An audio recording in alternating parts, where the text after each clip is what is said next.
Saudaraku, Persikota Tangerang berhasil menang atas tamunya Persiraja Banda Aceh dalam lanjutan Liga 2 2024-2025.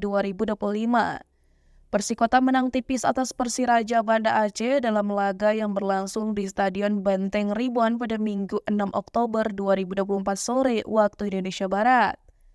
Hasil akhir Persikota versus Persiraja Banda Aceh berkesudahan dengan skor 1-0.